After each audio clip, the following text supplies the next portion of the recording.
Bienvenue à toi sur cette nouvelle vidéo, j'espère que tu vas bien. Alors dans cette vidéo, j'aimerais te donner deux de mes meilleurs conseils pour réussir sur Instagram en 2019. Alors qui suis-je pour te parler d'Instagram? Qui suis-je pour te donner des conseils par rapport à ça?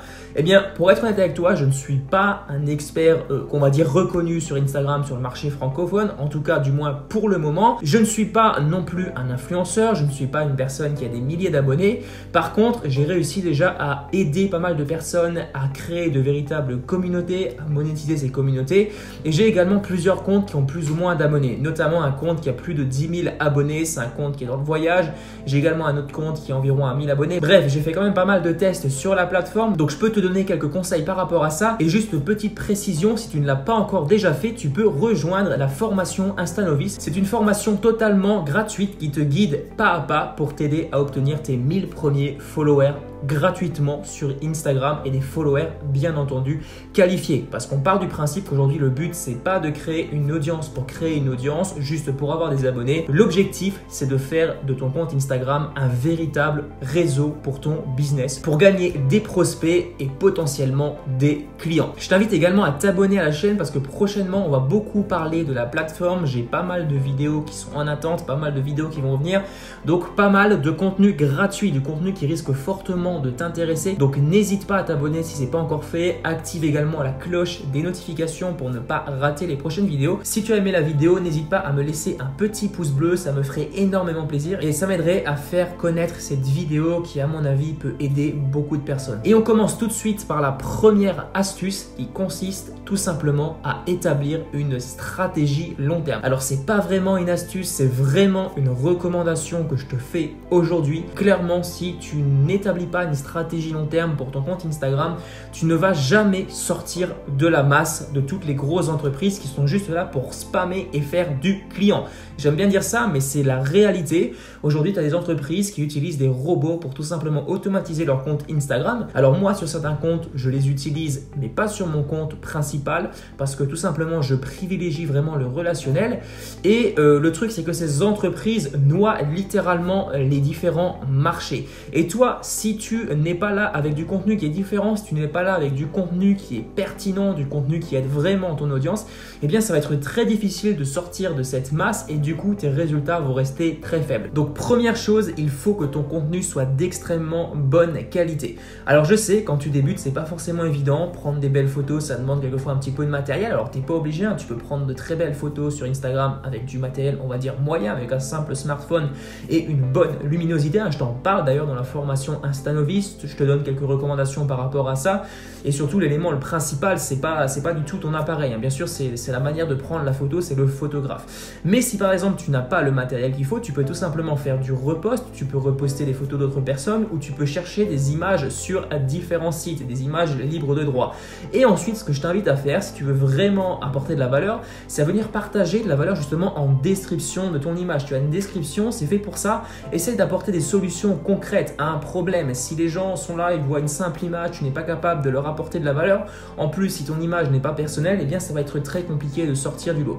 Donc essaye de venir avec des nouveaux concepts, avec des nouvelles solutions, des choses qui vont apporter de réels résultats et qui ne vont pas simplement être des patchs, parce que beaucoup d'entreprises aujourd'hui te proposent des patchs, des solutions rapides, des choses qui vont t'apporter des résultats sur le court terme. Mais par contre, sur le long terme, c'est totalement différent. On voit que souvent ces solutions n'apportent pas de réels résultats puisque les gens sont toujours dans la même situation au bout de quelques années. Du coup, si toi, tu as réussi à obtenir de réels résultats dans un domaine bien précis, par exemple dans la nutrition, dans le sport, dans la remise en forme, eh bien, tu peux partager ces résultats sur ton compte Instagram. Ou alors, si tu n'as pas obtenu de résultats encore, eh bien, tu partages tout simplement des techniques comme le ferait un passionné. C'est pas plus compliqué que ça. Deuxième chose, établis une réelle relation avec ta communauté. Ça, je le répète tout le temps, je ne le répéterai jamais assez. Et d'ailleurs, je suis le premier à faire des erreurs à ce niveau-là. Il faut encore que je travaille beaucoup là-dessus. Je suis pas parfait sur Instagram, loin de là. J'ai encore du mal à répondre régulièrement aux commentaires et aux messages privés. Mais par pitié, essaye de répondre le plus rapidement possible. C'est de cette manière que tu vas entretenir une véritable relation de confiance avec ton audience et du coup, les gens, ils vont se sentir vraiment aidés, ils vont se sentir accompagnés et ils vont venir de plus en plus interagir avec tes différents contenus. Et ça ne s'arrête pas là. Le but, c'est pas forcément de répondre aux commentaires que les gens ont postés sous tes publications. Non, va carrément sur leur compte, tu postes des commentaires sous leurs publications, tu likes leurs publications, tu leur envoies des messages privés, bref, tu interagis, tu fais partie de ta communauté. Tu n'es pas simplement le créateur d'une communauté, mais tu en fais réellement partie. C'est très important de comprendre ça. Alors, pour un exemple bien précis sur un compte, alors mon compte de voyage, j'ai pas vraiment entretenu au maximum cette relation de confiance. Du coup, récemment, j'ai arrêté de poster pendant 5 à 10 jours. Les gens m'avaient totalement oublié. Sur mon compte personnel, j'ai fait la même chose. Pendant un mois, j'ai arrêté de poster. C'était beaucoup plus long que 6 jours. Les gens m'ont oublié, mais un petit peu moins. Pour la simple et bonne raison que j'entretiens quand même une relation de confiance avec les personnes. Je réponds régulièrement quand même aux messages privés, bien que quelquefois je pourrais le faire plus rapidement. Mais en tout cas, j'ai réussi à garder une base de ma communauté, de notre communauté. C'est un truc qui est hyper important lorsque tu veux établir une stratégie long terme sur Instagram. Ensuite, mon deuxième conseil, c'est vraiment arrête de faire la course aux abonnés.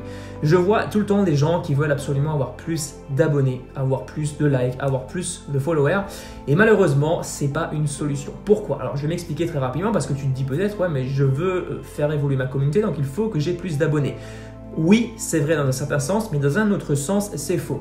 Pour la simple et bonne raison qu'aujourd'hui, ton but, si tu es un entrepreneur, c'est tout simplement de gagner de l'argent. Mais le problème, c'est que si tu commences à créer un compte Instagram, tu commences à publier des posts et derrière, tu n'as pas de valeur à apporter, tu n'as pas de produit, par exemple, à proposer à ton audience, eh bien, tu perds un petit peu du temps. Donc, ce que je t'invite à faire d'abord, c'est essaye de trouver un produit, par exemple un produit en affiliation, mais un produit que tu as testé, un produit qui est performant, un produit qui réellement apporte des résultats. Ne te contente pas de faire comme la majorité des personnes, c'est-à-dire mettre des produits qu'ils ne connaissent pas, des produits qui, si ça marche par hasard, eh bien tant mieux. Non, pas du tout. Essaye vraiment de mettre des produits de qualité et surtout partage de la valeur à ton audience avant de chercher plus de personnes. Si aujourd'hui tu as 1000 abonnés, qu'est-ce que tu peux faire avec ces 1000 abonnés? Est-ce que tu es capable de capter l'attention de ces 1000 abonnés? Si tu n'es pas capable de capter l'attention d'au moins 1/10 de ces 1000 abonnés, ça sert à rien d'en chercher plus. Je te le garantis, ça sert à rien parce que ça va faire exactement la même chose avec les 1000 prochains abonnés et ainsi de suite. Et du coup, tu vas avoir une communauté qui ne sera pas du tout qualifiée. Tu auras une communauté de gens qui ne regarderont pas tes publications, qui n'interagiront pas avec ton contenu et qui finalement ne t'achèteront jamais de produits.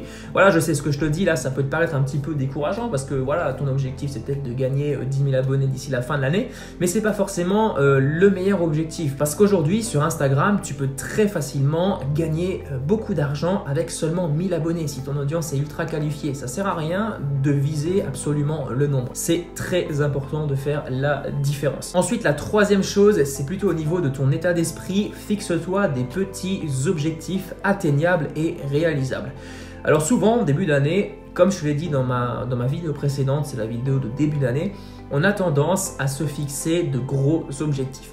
Alors, je ne dis pas que c'est un problème en soi, mais le souci à ça, c'est que si tu vises 100 000, 200 000, 300 000 abonnés d'ici la fin de l'année, ça risque d'être un objectif qui n'est pas forcément réalisable par rapport à ta thématique. Tu es dans la thématique du voyage, il n'y a pas de souci. 100 000, 200 000 abonnés, tu peux les atteindre. Si par contre, tu es dans une thématique qui est un petit peu plus concurrentielle ou alors une thématique qui regroupe moins de personnes, ça va être très compliqué. Du coup, le résultat, c'est qu'au mois de juin, par exemple, tu vas te rendre compte qu'au final, tu n'as même pas atteint le quart de ces 200 000 abonnés. Et qu'est-ce que tu vas faire? Tu vas abandonner parce que tu vas te dire c'est pas possible, je n'atteindrai pas mon objectif. Donc ce que je t'invite à faire, très simplement, fixe-toi des petits objectifs. Et même, comme je l'ai marqué juste ici, même si l'échec est inévitable, un jour ou l'autre tu vas rencontrer un échec, hein, bien sûr je te le souhaite pas, mais c'est quasiment improbable que dans ta vie d'entrepreneur tu ne rencontres pas d'échec.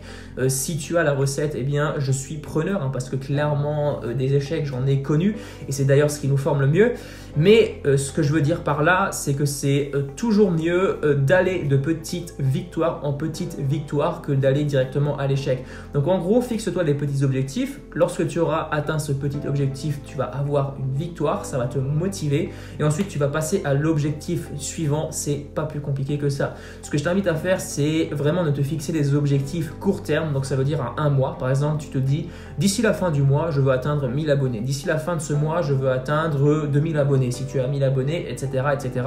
Et de cette manière, tu vas pouvoir progresser étape par étape. Voilà pour cette vidéo, voilà pour les petits conseils que je voulais te partager aujourd'hui. Alors je me suis un petit peu éparpillé, on va dire, dans la vidéo, j'avais pas très bien préparé mon plan, mais si tu as deux choses à retenir de cette vidéo, premièrement, publie du contenu de très bonne qualité, c'est de cette manière que tu vas te différencier de la concurrence.